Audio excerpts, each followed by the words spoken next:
Halo, Assalamualaikum warahmatullahi wabarakatuh. Nama saya Dinda Yolanda dengan NIM 106-2007, kelas 2 TRPL dari Politeknik Manufaktur Negeri Bangka Belitung. Dan video ini saya akan menjelaskan mengenai penjadwalan algoritma dengan round robin pada mata kuliah sistem operasi. Langsung saja kita masuk pada penjelasan materi dari penjadwalan algoritma tersebut. Round robin menggunakan sistem time sharing dengan static quantum time untuk setiap proses yang akan dieksekusi oleh CPU. Kemudian algoritma round robin merupakan algoritma yang bergantung pada ukuran kuantum yang diberikan. Nah, penjadwalan yang preemptif tanpa prioritas yang proses disela oleh setiap operasi berdasarkan lama waktu berjalannya proses. Kemudian, semua proses dianggap penting dan diberikan jatah waktu pemakaian proses atau time slice atau kuantum. Kemudian, ketentuan dari algoritma round robin ini sendiri memiliki 3, yaitu jika kuantum habis dan proses belum selesai, maka proses akan dialihkan statusnya menjadi ready. Kemudian, jika kuantum belum habis dan proses sedang menunggu event atau operasi input-output, maka status proses menjadi block. Yang ketiga, jika kuantum belum habis tetapi proses telah selesai, maka proses akan diakhiri dan penjadwal akan dijalankan untuk memilih proses lain untuk dieksekusi. Selanjutnya kita masuk pada bagaimana kerja dari round robin. Di sini saya memiliki 4 proses, di mana masing-masing proses memiliki waktu datang dan lama eksekusi. Di sini ada proses A, B, C, D, di mana proses A memiliki lama eksekusi sebanyak 8, dan B ke 6, C 9, dan D 3. Di sini saya memiliki quantum time yaitu 4. Selanjutnya kita harus menyiapkan tabel untuk dilakukan dengan interupsi. Selanjutnya, di sini ada proses A di mana lama eksekusinya 8, maka terjadi interupsi dengan sisa 4. Karena di sini di tabel ini juga terjadi interupsi di detik 0 sampai 4, karena kita memiliki quantum time 4, maka sisa diisi di sini yaitu 4. Kemudian dilanjut dengan B.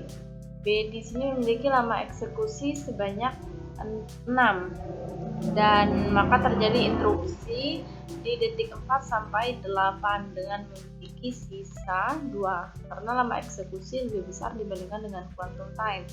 Nah, untuk proses C ini kan lama eksekusinya 9, maka terjadi interupsi di proses C yaitu antara 8 sampai 12 milidetik karena lama eksekusi lebih besar dari quantum time. Selanjutnya pada proses D lama eksekusi lebih kecil dibanding dengan quantum time, maka terjadi interupsi di detik 12 sampai 15 dengan interupsi hanya 3 detik, maka di sini habis, tidak ada yang sisa. Selanjutnya maka di sini saya memiliki tabel lagi sisa yang pertama, karena tadi memiliki sisa, kemungkinan nanti juga memiliki sisa pula.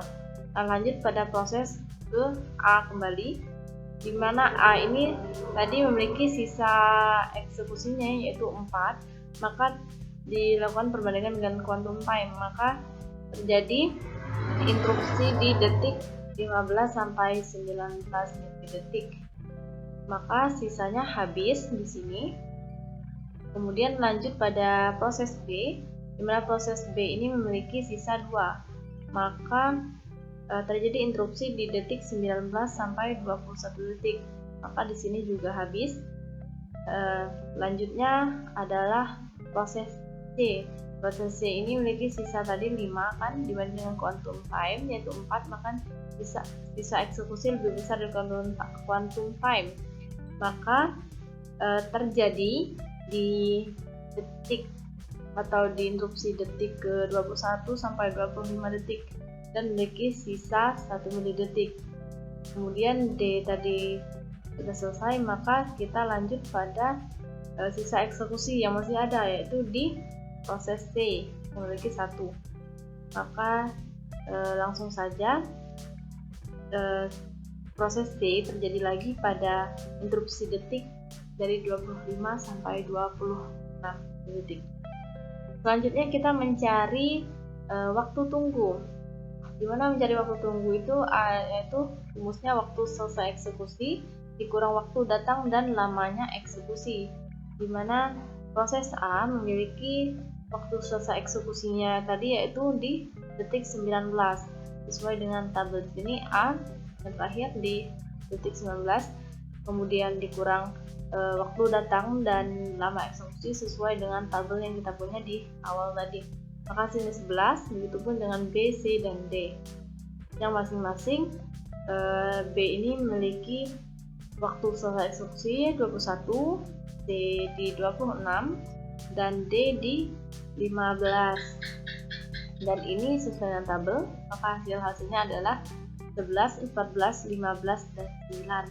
Kemudian kita mencari rata-rata dari waktu tunggu. Di waktu tunggu ini nilai dari hasil dari keseluruhan waktu tunggu tadi kita jumlahkan per proses yang ada, kemudian dibagi dengan jumlah keseluruhan proses yang kita punya. 11 ditambah 14 tambah 15 ditambah 9 dibagi 4 sama dengan 49 dibagi 4 sama dengan 12,25 milidetik, yaitu nilai dari rata-rata waktu tunggu. Selanjutnya kita masuk pada perhitungan runtime, yaitu rumusnya waktu tunggu ditambah lamanya eksekusi. Nah, waktu tunggu tadi yang kita cari di awalan tadi, kemudian dengan lama eksekusi ini sesuai dengan tabel. Seperti proses A 11 ditambah 8 sama dengan 19, kemudian B 20, C 24, dan D 9 plus 3 sama dengan 12. Kemudian kita mencari dari rata-rata runtime, sama halnya dengan mencari waktu tunggu rata-rata tadi, maka di sini juga seperti halnya tadi, 19 ditambah 20 ditambah 24 tambah 12 dibagi dengan 4 atau jumlah dari proses yang kita punya, yaitu 75 dibagi 4 sama dengan 18,75 milidetik. Ini merupakan cara mencari round robin pada algoritma penjadwalan. Selanjutnya, adapun keunggulan dari round robin sendiri adalah menghindari kesenjangan layanan atau ketidakadilan layanan terhadap proses-proses kecil seperti yang biasa terjadi pada FCFS. Yang kedua, untuk proses-proses yang kecil biasanya respon time-nya berjalan lancar dan cepat. Yang ketiga, mencegah terjadinya kondisi deadlock atau lebih dikenal dengan starvation. Yang keempat, memiliki overhead yang kecil jika ukuran proses yang rata-rata lebih kecil dibanding slot waktunya. Yang kelima, merupakan algoritma yang paling simpel dengan bagian proses yang mana CPU diminta untuk mendapatkan prioritas. Selanjutnya, kekurangan dari round robin ini sendiri, yang pertama, waktu tunggu biasanya sangat lama untuk proses besar. Yang kedua, sering terjadinya konvoy efek. Yang ketiga, jika slot waktunya terlalu kecil, maka sebagian proses tidak bisa diselesaikan oleh satu slot waktu saja. Yang keempat, memiliki performa yang buruk jika quantum time-nya lebih besar daripada prosesnya dibanding FCFS. Yang kelima, jika ukuran slot waktunya kecil akan bisa menyebabkan overhead. Yang keenam, proses input atau outputnya membutuhkan waktu yang sedikit lama. Sekian penjelasan materi yang dapat saya sampaikan. Sekian dari saya. Wassalamualaikum warahmatullahi wabarakatuh.